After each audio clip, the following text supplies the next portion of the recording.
여러분의 구독은 영상을 제작하는 데 큰 힘이 됩니다. 영상을 보시기 전에 구독과 좋아요 꼭 부탁드리겠습니다. 아울러 회원이 되시기를 원하시는 분들은 유튜브 채널 홈피 구독 옆에 있는 가입 버튼을 눌러주시기 바랍니다.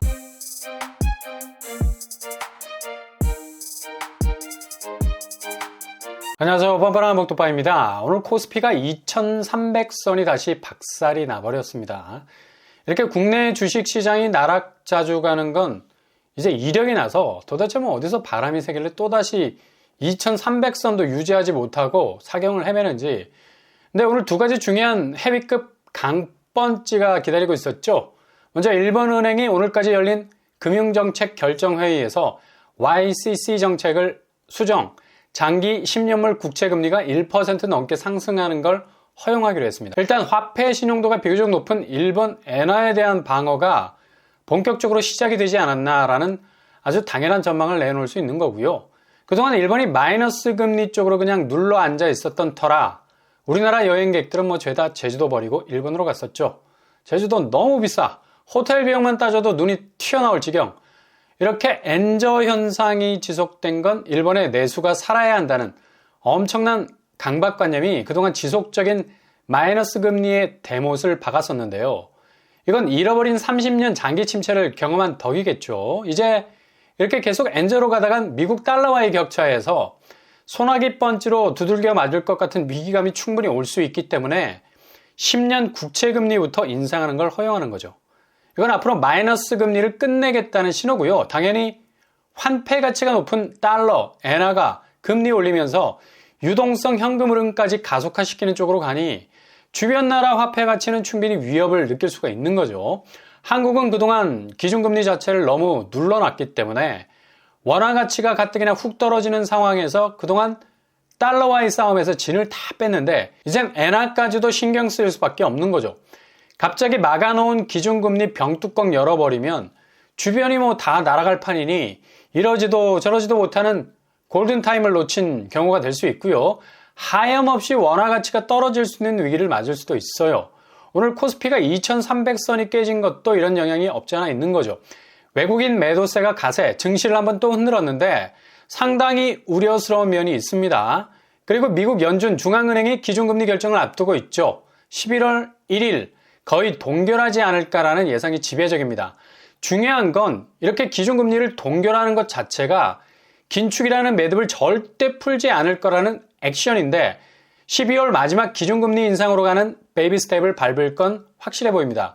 그래서 일본이 선제적으로 엔화 방어를 위한 조치로 10년물 국채에 대한 1% 상한선 금리 인상을 터놓은 거고요.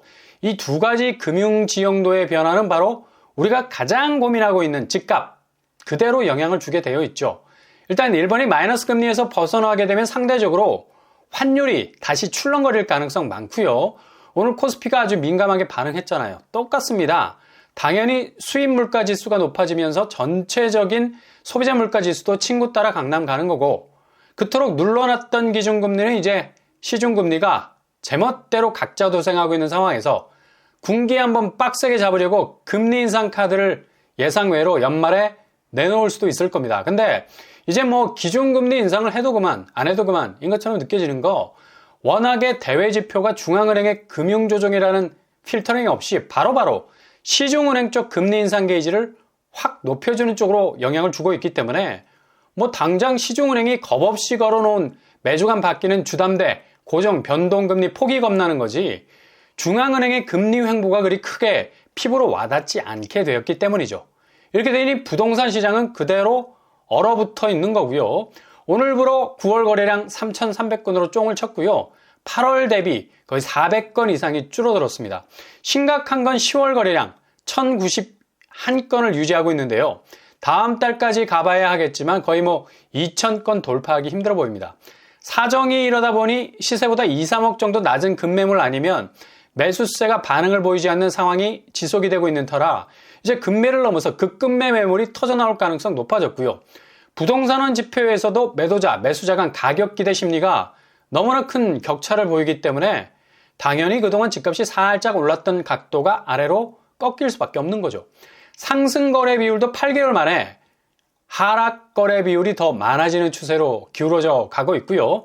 서울 아파트 거래가 70% 정도 급감하고 있는 추세를 보이는 건 아주 당연한 결과죠. 이젠 서울에서 할인 분양이라는 말까지 등장하고 있습니다. 마이너스 금리로 일본처럼 내수를 살리기 위한 특단의 금리 정책도 우리는 쉽사리 선택을 못하죠. 이렇게 천문학적인 부채로 쌓아놓은 아파트들이 뭐 하늘의 별이야. 그냥 아름다워서 떠있는 별이 아니라 뒤통수를 얻어 터져서 별이 뜨는 거죠. 그렇게 상반기에 어느 정도 거래량을 늘리기 위해서 금고 대방출을 했던 대출 추세가 지금 완전히 쪼그라들어버린 거래량이라는 지표와 서로 상충하고 있잖아. 이 돈 다 어디 갔어요? 다 남 좋은 일 시켰던 거지.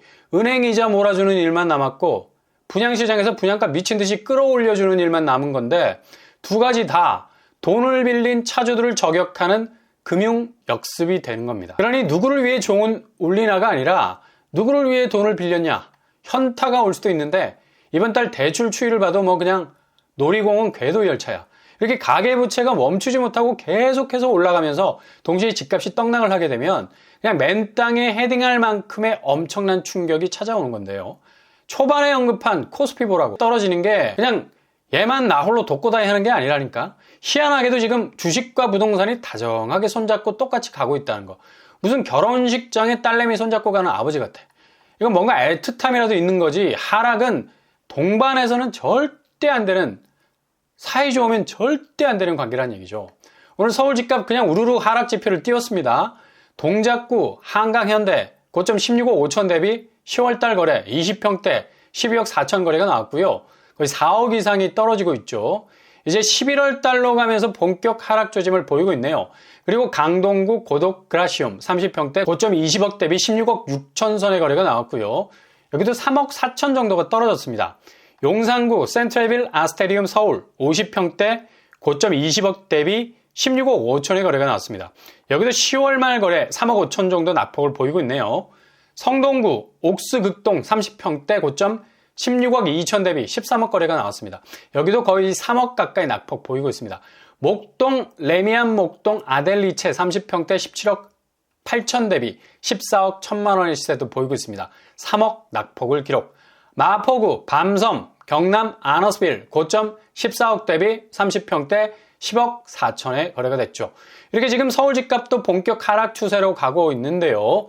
실거래 현장에선 호가 방어벽 친다고 거래가를 세게 내놓는 경우가 많은데 실제로 거래는 전혀 일어나지 않고 있고 어렵게 거래가 성사가 되면 이렇게 호가보다 훅 떨어지는 가격으로 실거래되기 때문에 절대로 호가로 실드 치는 거에 속으면 안 됩니다. 그러니 지금 부동산 문 열고 들어가면 전혀 가격 변동에 대한 감이 안 잡힐 겁니다. 본격 하락장이 시작될 때 체크해 보시는 것이 보다 현실적이라 말할 수 있고요. 인천 쪽은 송도 마리나베이 고점 12억 6천 대비 30평대 6억 6천 선에 거래가 됐습니다. 46% 이상이 빠진 거죠. 그리고 과천 위버필드 의외로 쑥 빠지는 거래 고점 21억 9천 대비 17억 4천 거래 30평대인데 4억 이상 빠지고 있죠. 그리고 용인 기흥구 삼거마을 레미안 50평대 고점 13억 8천 대비 9억 2천 선에 거래 4억 이상 빠지고 있네요. 김포 한강 메트로자이 2단지 30평대 고점 11억 대비 6억 7천 선의 거래가 나와서 반토막 수준. 고양시 위시티 4단지자이 50평대 고점 13억 6천 대비 9억 2천 선의 거래가 나왔습니다. 여기도 4억 정도의 낙폭, 확실히 10월보다는 더 빠지는 폭이 광범위해진 걸 볼 수 있겠습니다. 점점 낙폭이 커질 것으로 보이고요. 대구는 수성구가 살짝 살아난다 하더니만 30평대 고점 10억 4천 대비 5억 4천 반토막 나고 있습니다. 그리고 부산 대연 푸르지오 30평대 11억 6천 대비 5억 7천 선의 거래가 돼서 반토막. 세종시도 해들 6단지 30평대 고점 14억 대비 7억 6천 선의 거래가 나와서 여지없이 반토막을 치고 있네요. 이렇게 서울, 경기, 세종, 대구, 부산 할 것 없이 모두 가격대가 대폭 빠지는 추세로 이동 중에 있습니다. 이게 얼마나 빠른 속도로 그 범위가 넓어지느냐인데 지금 금리 인상, 경기 침체를 기반으로 매물 증가, 거래 축소라는 톱니바퀴가 맞물려서 돌아가고 있기 때문에 예전에는 전혀 보지 못했던 속도로 부동산 시장은 하락을 넘어 폭락으로 가는 보릿고개를 넘어갈 것으로 보입니다.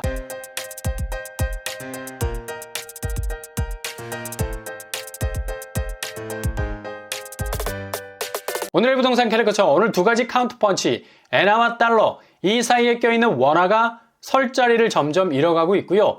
이에 대한 예시로 코스피는 거의 떡락, 주요 도시의 집값 역시 반토막 거래까지 나오고 있습니다. 정말 예의주시해야 할 때이고 조심해야 할 때인 것만은 분명해 보이네요. 오늘도 응원합니다. 여러분의 길이 꽃길만 되실 수 있길 바랍니다. 이상으로 뻔뻔한 복덕방을 마치겠습니다. 구독과 좋아요 부탁드립니다. 감사합니다.